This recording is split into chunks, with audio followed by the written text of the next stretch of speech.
नमस्कार এই মুহূৰ্তত জনাইছো অসমৰ প্ৰত্যেকগৰাকী জনসাধাৰণৰ বাবে কেইবাটা গুৰুত্বপূৰ্ণ খবৰ। আজি হৈছে 19 এপ্ৰিল। আজিৰ দিনটোতে অসমৰ লগতে ভাৰতবৰ্ষৰ বিভিন্ন প্ৰান্তৰ পৰা কেইবাটা গুৰুত্বপূৰ্ণ খবৰ যুগুত কৰা হৈছে। এই মুহূৰ্তত জনাইছো আজিৰ প্ৰথমটো খবৰেই ৰাজ্যবাসীৰ বাবে এটা ডাঙৰ খবৰ। আজি অনুষ্ঠিত হৈছে প্ৰথম পৰ্যায়ৰ লোকসভা নিৰ্বাচন আৰু নিৰ্বাচনৰ সময়তে ইভিএমক লৈ চাঞ্চল্যকৰ খবৰ। 4টা ইভিএমত ধৰা পৰিল বিজেপিৰ নামত অতিৰিক্ত ভোট। মকপলৰ সময়তে ভিভিপিএটিত বিজেপিৰ নামত অতিৰিক্ত ভোট আৰু ইভিএমৰ বিসংগতিৰ ঘটনাক লৈ তদন্তৰ নিৰ্দেশ এইবাৰ উচ্চতম ন্যায়ালয়ৰ। নিৰ্বাচনী আয়োগক তদন্তৰ নিৰ্দেশ প্ৰদান উচ্চতম ন্যায়ালয়ৰ। আৰু 17 এপ্ৰিলত কেৰালাত অনুষ্ঠিত হৈছিল মকপল আৰু মকপলৰ সময়তে ইভিএমত দেখা গৈছিল এই বিসংগতি আৰু বিজেপিৰ নামত অতিৰিক্ত ভোট পোৱাৰ অভিযোগ উত্থাপন হৈছে এতিয়া। আৰু ঘটনাক লৈ এলডিএফ আৰু ইউডিএফে দাখিল কৰে এক অভিযোগ আৰু 4টাকৈ ইভিএমত দেখা গৈছিল এই বিসংগতি। নিৰ্বাচনৰ সময়তে ইভিএমক লৈ চাঞ্চল্যকৰ খবৰ। 4টা ইভিএমত ধৰা পৰিল বিজেপিৰ নামত অতিৰিক্ত ভোট। এই মুহূৰ্তত জনাইছো আজিৰ 2য় নম্বৰ খবৰটো। ভোটাৰ কাৰ্ড নহ'লেও আপুনি দিব পাৰিব ভোট। ভোটাৰ আইডি নথকা নাগৰিকৰ বাবে নিৰ্বাচন আয়োগৰ 11টা বিকল্প নথি বা আন পৰিচয় পত্ৰৰ জৰিয়তে আপুনি দিব পাৰিব ভোট। আৰু 2 এপ্ৰিলত নিৰ্বাচন আয়োগে এই সন্দৰ্ভত জাৰি কৰিছিল এক বিশেষ জাননী। আৰু ভোটাৰ কাৰ্ড নাথাকিলেও ভোটাৰ তালিকাত নাম থাকিব লাগিব আপোনাৰ। আৰু ভোটাৰ তালিকাত নাম থাকিলেই আন আইডিৰ জৰিয়তে আপুনি দিব পাৰিব ভোট। আৰু 11টা অন্য বিকল্পৰ ভিতৰত আছে আধাৰ কাৰ্ডখন, পান কাৰ্ড, লগতে ড্ৰাইভিং লাইচেন্স আৰু এমএনৰেগা কাৰ্ড, স্বাস্থ্য বীমাৰ কাৰ্ড, লগতে ভাৰতীয় পাছপৰ্ট আৰু পেঞ্চনৰ ডকুমেণ্ট। আৰু ভোটাৰ কাৰ্ড নহ'লেও আপুনি দিব পাৰিব ভোট। আৰু ভোটাৰ আইডি নথকা নাগৰিকৰ বাবে নিৰ্বাচন আয়োগৰ এই 11টা বিকল্প। পুনৰ 3 কোটি দৰিদ্ৰ লোকে লাভ কৰিব চৰকাৰী ঘৰ।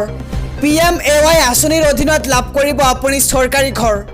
কোনো দৰিদ্ৰ লোকে চৰকাৰী ঘৰ নোপোৱাকৈ এইবাৰ নাথাকিব।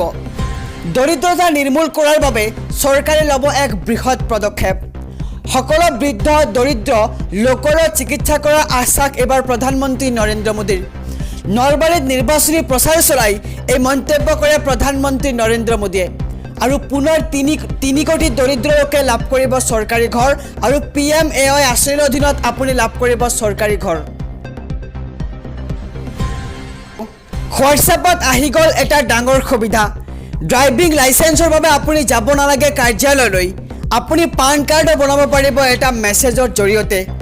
মোবাইলত হোৱাটছএপ খুলি আপুনি লাভ কৰক এই বিশেষ সুবিধা। হোৱাটছএপতে আপুনি লাভ কৰিব ড্ৰাইভিং লাইচেন্স আৰু পান কাৰ্ড।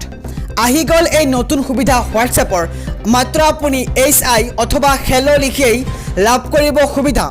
আৰু মাইগভ হেল্প ডেস্কে আগবঢ়াইছে এই বিশেষ সুবিধাটো। আপুনি মেছেজ কৰক এটা নম্বৰত। নম্বৰটো হৈছে 9013151515 নম্বৰ। আকৌ জনাইছোঁ নম্বৰটো যে নম্বৰটো হৈছে 9013151515 নম্বৰ। আৰু হাই অথবা হেল্ল' তাৰ লগতে ডিজিলকাৰ লিখি আপুনি প্ৰেৰণ কৰক এটা মেছেজ। আৰু বিভিন্ন ধৰণৰ সুবিধাৰ বিষয়ে অৱগত কৰিব হেল্প ডেস্কে। কেৱল ড্ৰাইভিং লাইচেন্সে নহয়, আপুনি বনাব পাৰিব পান কাৰ্ড আৰু ডাউনলোড কৰিব পাৰিব CBSE 10ম আৰু দ্বাদশ শ্ৰেণীৰ মাৰ্কশ্বিট লগতে চাৰ্টিফিকেট। আৰু বাহনৰ RC লাভ কৰাৰ সুবিধাও আছে এই নম্বৰটোত। আৰু ডিজিলকাৰত ইতিপূৰ্বে নথিপত্ৰ ছেভ কৰি ৰখাসকলে লাভ কৰিব এই সুবিধা। নিৰ্বাচনৰ পিছতে সমগ্ৰ দেশজুৰি বলবৎ হ'ব UCC-ক লৈ পুনৰ ডাঙৰ ঘোষণা কেন্দ্ৰীয় গৃহমন্ত্ৰী অমিত শ্বাহ। UCC বলবৎ হোৱাৰ পূৰ্বে হ'ব পূৰ্ণ চৰ্চা আৰু ধৰ্মৰ আধাৰৰ ভিত্তিত আইন হ'ব নোৱাৰে। জনতাৰ হিতৰ বাবে আইন হ'ব লাগে আৰু সমাজ ব্যৱস্থাক শুধৰণি কৰাৰ বাবে আহিব UCC ব্যৱস্থা। নিৰ্বাচনৰ পিছতে সমগ্ৰ দেশজুৰি বলবৎ হ'ব UCC। আমি খবৰটো আকৌ জনাবলৈ যত্ন কৰিম। UCC-ক লৈ পুনৰ ডাঙৰ ঘোষণা কেন্দ্ৰীয় গৃহমন্ত্ৰী অমিত শ্বাহৰ। UCC বলবৎ হোৱাৰ পূৰ্বে হ'ব পূৰ্ণ চৰ্চা আৰু ধৰ্মৰ আধাৰৰ ভিত্তিত আইন হ'ব নোৱাৰে। জনতাৰ হিতৰ বাবে আইন হ'ব লাগে আৰু সমাজ ব্যৱস্থাক শুধৰণি কৰাৰ বাবে আহিব UCC।